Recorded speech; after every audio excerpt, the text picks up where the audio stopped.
Yes. Hi there, I'm Ian Robert Jones, and this is the Arts BC Facebook Live, sponsored by the 2018 Arts BC Conference. And this year's conference is taking place at the Nikkei Cultural Centre in Burnaby from May 10th to 12th. And the theme this year is engagement in a new arts era. So we're going to be talking a lot about engagement on this program. And today we've got an expert in engagement. Ken Blackburn is with me. How you doing, Ken? I'm doing well, Ian. Yeah. Welcome to the show. I always shy away from that word expert because I think most experts are assholes, but I don't want to put myself in that category, that's for sure. All right. Well, Ken is the executive director of the Campbell River Arts Council, and yeah, you're appearing at the conference, and we're going to talk about what you're talking about in a second, Ken, but I would like people to kind of get an idea about who you are first, if you might mind. So tell us a little bit about you and your background. Yeah, okay, sure. And you know, background's kind of important to kind of set a context or to get an understanding of how we arrive at the kind of conversations that we'll be having at the conference, especially around the idea of engagement, which has multiple, you know, entry points into what we're talking about, who we're talking about, where we're talking about, and spaces and places. But so yeah, sometimes it's good to understand where people are coming from and why they've kind of arrived at the opinions that they have now or the thoughts they have. And in my own case, it is actually a relevant trajectory because I think it starts with just a discovery of sculpture. And you know, when I was an art student, I really thought I would be a painter. I think most artists think they're going to be painters. And I always remember encountering, I think it was Ad Reinhardt that said that, you know, sculpture was something that you discovered when you backed into it trying to look at a painting.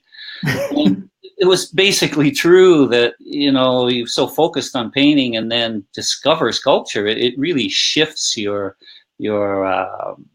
it just shifts your kind of paradigm into how you view material and medium and placement and then place and context. I just found sculpture fascinating to how it opened up all these connections. And then sculpture has its own particular, you know, expanded field discussion where it's, you know, you start using mixed media and the conversations and the dialogue or tensions and magnetisms between different mediums within one piece starts to really set up a new aesthetic. And we see the echoes of that still today with, you know, music sampling and the kind of mashup culture. And you know, what's happening internally when you mash things up and you sample it is you get these new third things that arise between two things. And I found that fascinating. And from that, you know, the conversation goes on to discover, you know, broader context like multimedia installation art that takes over entire rooms and then takes over entire, you know, public spaces. And then you get into time-based mediums, you know, the integration of film and video and looping. And then, you know, it takes on performative aspects and performance art starts to integrate into it.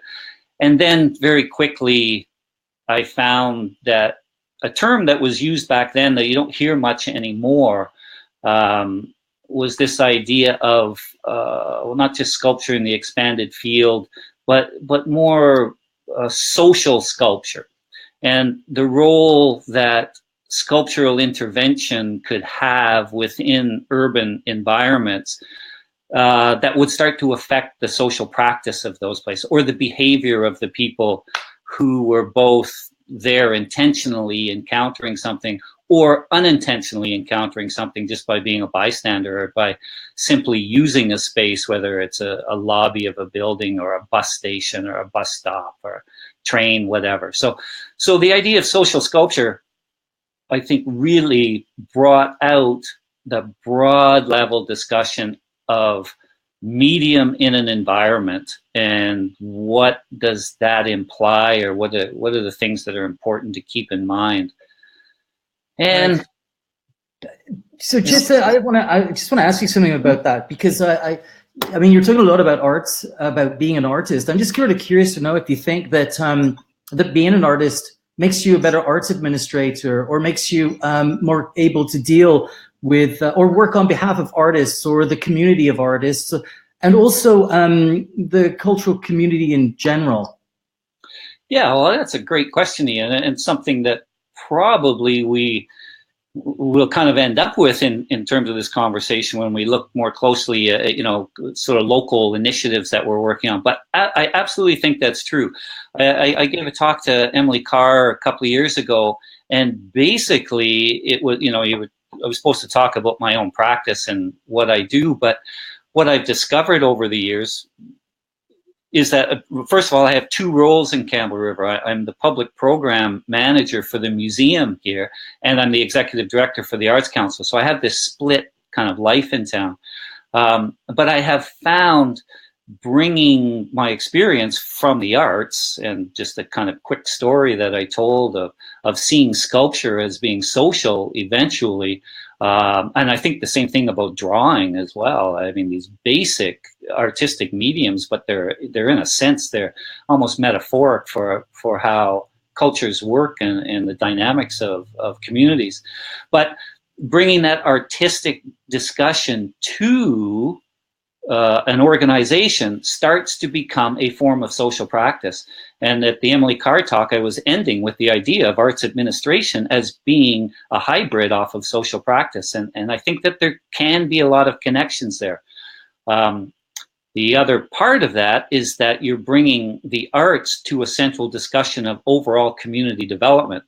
And to gain traction in a community, in terms of trying to affect economic change or affect social change or affect cultural change or environmental, whatever the kind of four pillars of development are, you have to source from somewhere. And all too often we default to the business source, or we default to an environmental or social whatever. But I think that the arts have an absolute power within the kind of practices that artists are engaged with to be able to discuss on all of those levels. And when you start connecting the dots with what the artists are doing and to where you want to go as a community, I find that it's a very, very powerful fit, and offers a lot of creative opportunities that I think are just percolating to the surface now. It's taken a long time, but for some reason, it seems to be much more topical now than it was. And there are economic reasons for that, especially in British Columbia, with traditional resource-based economies going through really hard times, and a lot of communities facing, fishing or logging or mining that's kind of sagged. And how are they going to redefine themselves, or how are they going to move forward? And this art sector, which has always been there and knows how to survive bad times, that's for sure, because it's always bad times in the arts, really can start to take a leadership role in kind of offering these new directions that communities can go in. So yeah, so it's an exciting time to come from an arts background, from an artist, and then find yourself engaged in, I mean, the administration work isn't the most glamorous, but you can bring to the language of grant writing, for example, and you can bring to the language of programming as I say, the shifting aesthetic that can be much more inclusive of and reflective of what artistic practices do innately. So yeah, it's interesting. No, that's a great answer, because actually, you know what? Just going to flick this up. I want to say thanks to everybody, by the way, who's commenting, watching this Facebook Live on Facebook. And if you want to put comments in the comment box, I will try and put them up. Thanks, Patricia, for complimenting my good question. We can't have too many good compliments for the host, Ken. That's very... Hey, how about the answer, Patricia? yeah, good point. Good point. Not a bad answer. Not a bad answer. Ken, what does the Campbell River Arts Council do? I want to get to engagement in just a second, but I do want to give people a bit of a broader overview. What does your organization do exactly? Well, we are an community arts council. They basically we've been around since 1970, so a long history. And we're part of that kind of early wave of the creation through the BC Arts Council of community arts councils to basically disseminate culture throughout the province. And I think in those early years, it was really responsible for, you know, the formation of a lot of guilds, bringing people together for whether it was textiles or ceramics or painting or, you know, whatever, and kind of helping to move money through, really, to try to fund these small initiatives and get them on their feet. And Campbell River, that's its early history, for, you know, certainly, and was very instrumental in the creation of the art gallery in Campbell River, which became, you know, fully independent in the mid 90s. So you know, the early history of Campbell River, the first 20 years, definitely fits the pattern of creating these grassroots organizations that, you know, grow and become independent and become their own entities. But I have to admit, when I sort of came on board in the early, well, I guess I started the museum 2005 and then started at the Arts Council 2006. The question was in the air is, what do arts councils really do now? What's their role?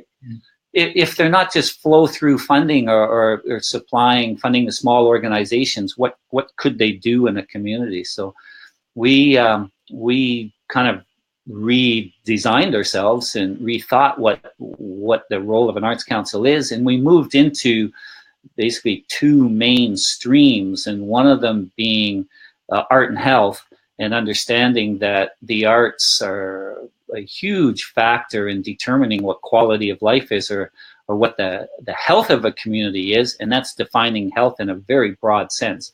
You know, not just physical health, but, you know, emotional and environmental and economic health.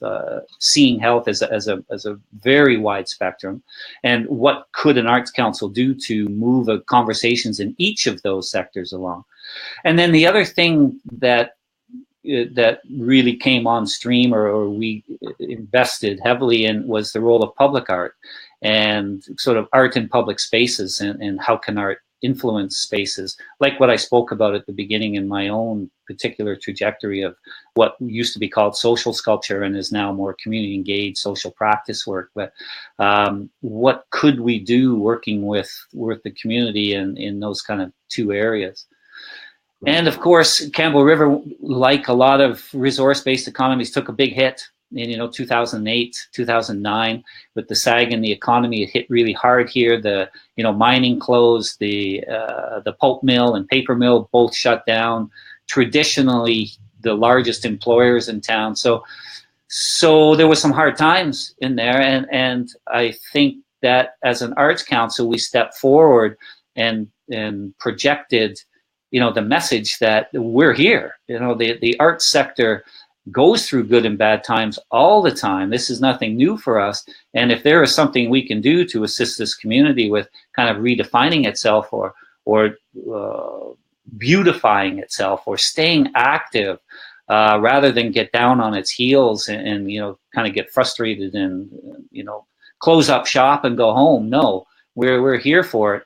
And some of our public art agenda, for example, was looking at empty stores and empty storefronts, and what could we do to activate these spaces, while, rather than just leave them with, you know, covered in paper and with for rent signs in them. Like, you know, let's actually get active, and you know, good times always will follow bad times, and I think that really helped for the community to see that, okay, you know, this Arts Council is with us, and we're a partner in the health of our community. So really, we run programs in art and health and public art mostly now.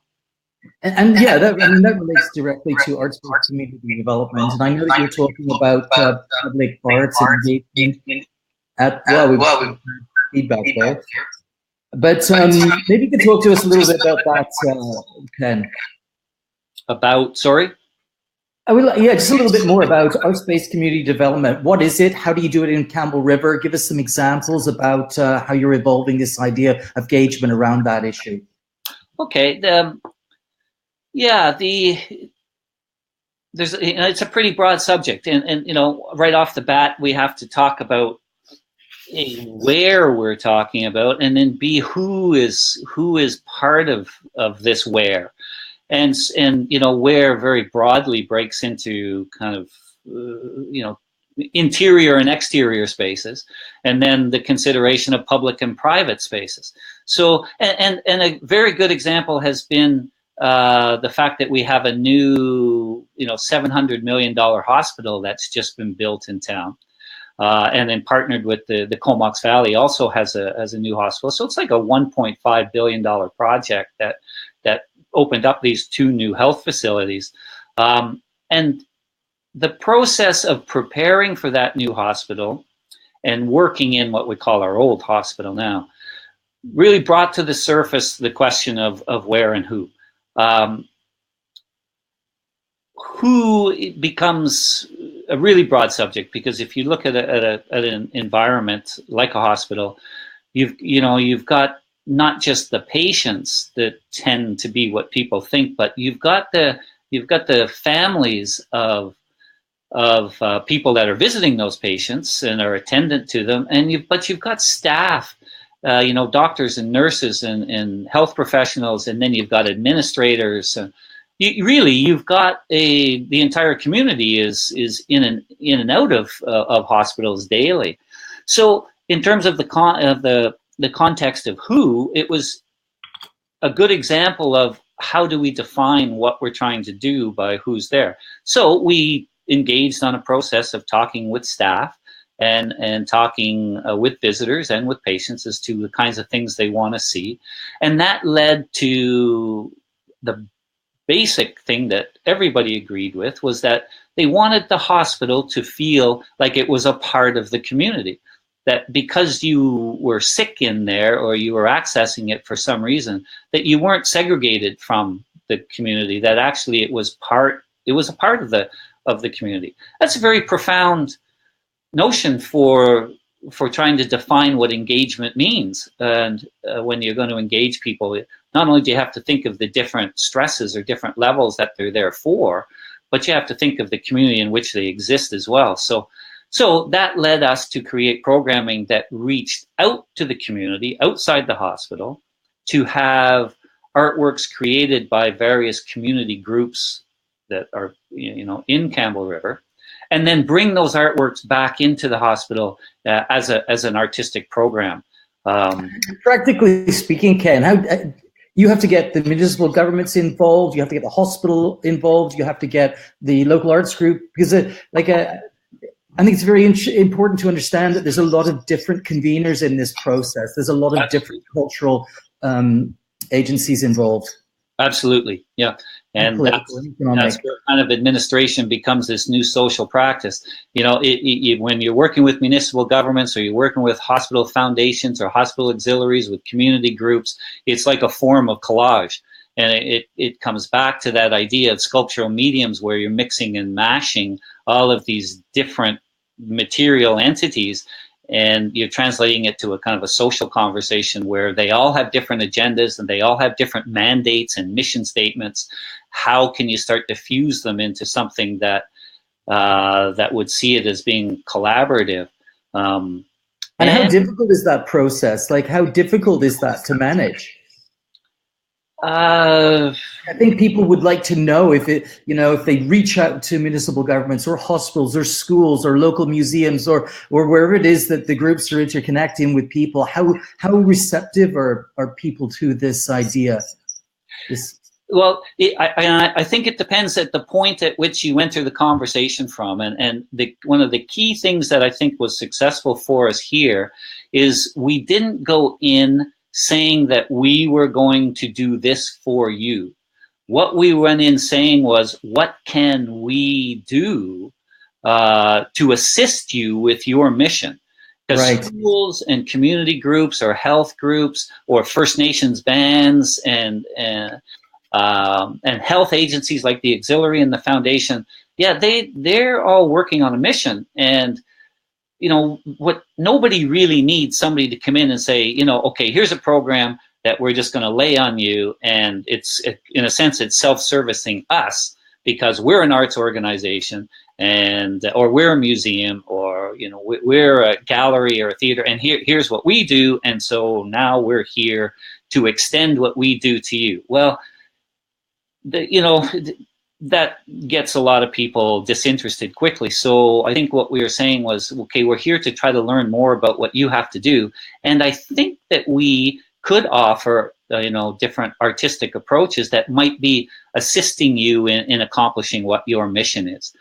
In the hospital environment, that worked very well because the old hospital, which is no longer here, was a rather grim physical environment. It wasn't an inspiring place to work at, that's for sure, and it wasn't a place that fostered a sense of well-being, or is this a place where that's environmentally rich that I'm going to get better in, or is this a place where great research is done and great work? It didn't look like that. It looked like a cinder block gray institution. And that was what everybody said, that we need to try to shift the environment of this place to assist all of the work that we do here, to give it a sense of buoyancy, at least more of a sense of positive vibration to it. And so that's what we did. We not only looked at visual arts, but we brought a music program in, for example, and just started to integrate on small scales, small steps, and then built on the small steps and gained the trust of everybody involved in it, and it grew. It grew so that now we have the new hospital, and it's really amazing the kinds of things that we're heading towards there. So. Yeah, I was going to ask you how well you think you're doing, but I'm just reading Marion Bryan. Thanks, Marion, by the way, for your comment. And I put up a comment of hers a second ago, but she said the Campbell River Arts Council does a fantastic job of supporting our drop-in open studio youth program with a culmination in a children's art show at the Tidemark Theatre, Campbell River Family Services. But yeah. So there seems to be a degree of support. It seems to be working. Yeah, and of key to what Marion said, because she's an art therapist with Family Services that runs an amazing, a program for youth. It's had a lot of challenges. We used to say at risk or marginalized, but now we just say youth. And then the relationship between that drop-in program that the Arts Council supports, and it's financial support and material support, supplies. But then the cross-pollination to that with what the Tidemark Theatre is doing in town, and the use of their lobby as a kind of community art space. Now you start to get networking between organizations, and each of them, again, Family Services has its own mission statement to work with these youth, which Marion's on the front line of. And the arts, well, she's also an art therapist, but the arts are a tremendous resource to reach out to youth and to get them to just, open up with communication, or just their sense of self-esteem, or their sense of confidence, their sense of belonging within a community. And then when they see their work validated in the wonderful gallery lobby of the Tidemark, where it's like a validation for them that their art matters. And then they host a beautiful opening that the community comes to. Then you start to see the effects of this kind of cross-pollination between organizations, all attempting to achieve the mission of what Family Services is on the front line of, which is assisting these youth. But all of these plugins as to how else we can achieve that. So, yeah, thanks to Marion for a comment like that, because her program is a very good example of something that is making a difference in young people's lives in this community, and it's done in a partnership way. Great. Yeah, I think it does. It really speaks well to, like you say, the cultural industry as a whole, organizational leaders, advanced learners. There's a lot of different people in community development and community arts, and they're coming from different sectors. And we need to make sure that people understand that this is a very diffuse movement, if you want to call it as such. Something I did want to focus on, because somebody mentioned this to me before I spoke to you, Ken, and that was that engagement is not just about going into public venues. It's also about activating people in public spaces. I was wondering if you could talk about that just a little bit as well, not just going into, say, hospitals or galleries or museums, but actually in the public spaces themselves, because my understanding is that the public like to see public art like that. They like to interact with it in public space, outdoors I'm talking about as well. What are your thoughts about that? Well, absolutely. I mean, they have to be seen as completely equal, where, you know, you may have intentional programs to bring to spaces that are existing. And, you know, one of the really fascinating conversations is the repurposing of things that we take for granted, like libraries and like museums and galleries and things. So that's one conversation. But the idea of moving into the physical space, the outdoor places of a community, is another whole set of challenges. And one thing, again, if I just kind of back up to what was very successful for our Arts Council early on in the discussion with the municipality and with business owners, because community space is a amalgam of public and private space, and the average person doesn't really know when they're transitioning from one to the other. But I can assure you that businesses and municipalities know when you're transitioning from one to the other.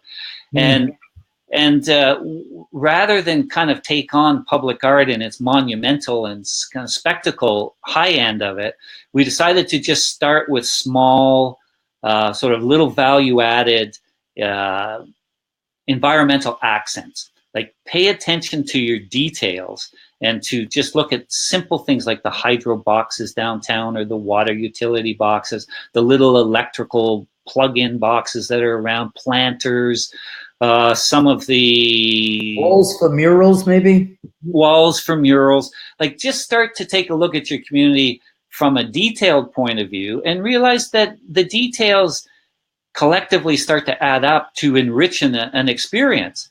You know, because if you reverse it and you do the big monumental thing downtown and don't pay attention to your details, people have to transition from wherever they park or however they walk or whatever they do to get to the monumental spectacle.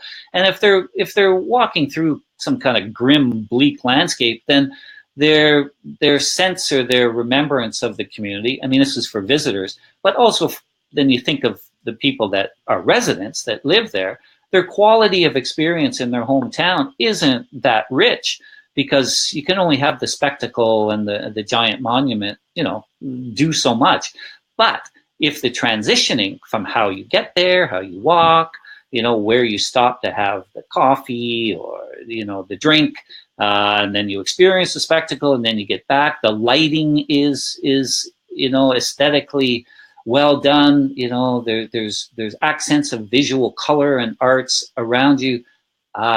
Now you're starting to talk about engagement on a number of levels, some of which are very conscious, but some of which are very unconscious and more subliminal, and both intentional and unintentional for people that just happen upon it. I think that is a strong way to grow, but to keep it manageable in the early phases and just pay attention to details. But the business community supports that kind of thinking because it's good for their business. I mean, it's attractive for people to be pedestrian in downtown environments, and that's just great for business, for people to stop and window shop and look, because they have a sense of their surrounded environment that they're not hurried through because it's grim and they're trying to get to the spectacle. So, you know, let them linger. You know, and municipalities, of course, will embrace it in the early years because it's low cost and low maintenance. It's not a big budget item, and you know, and it takes time to work with city councils and municipal governments to start to understand how an arts-based community development can start to take hold in a community. You know, starting from these small details. So again, you're keeping the conversation simple, you're keeping it manageable, you're not hitting them with big agendas too quickly, and you build what we call community capital that way. People start to gain a sense of trust. Oh, okay, you know, actually you're on to some good ideas here. Your organization is a partner with us here, you know, trying to achieve whatever the social goals are, they're the economic goals, or environmental, cultural, whatever they may be.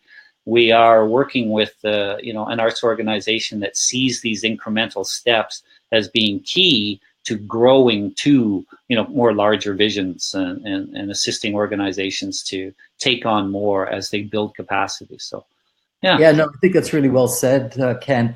We don't have much time here, Ken. I just want to finish up with one thought. I want to know if there's an idea or something that you'd like to leave with our audience, or leave with people who are watching this video.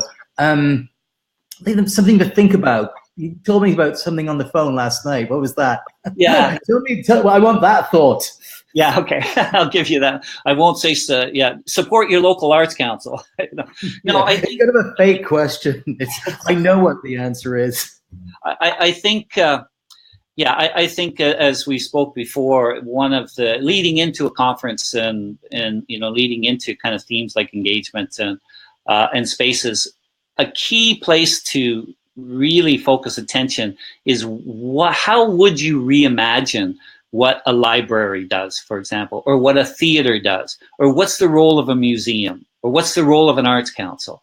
How can these organizations, in a sense, not completely leave their mandates behind, but in a sense shift some of their priorities to repurpose themselves, to work more collaboratively, to work more collectively, definitely with more of a sense of inclusion of all of the population of a community. Very important with all of the discussions of reconciliation now, and the building of trust between nations. And, we have those facilities existing. We don't have to start from blank zero and just build everything new. There will be some things that we have to build new and start with, no doubt.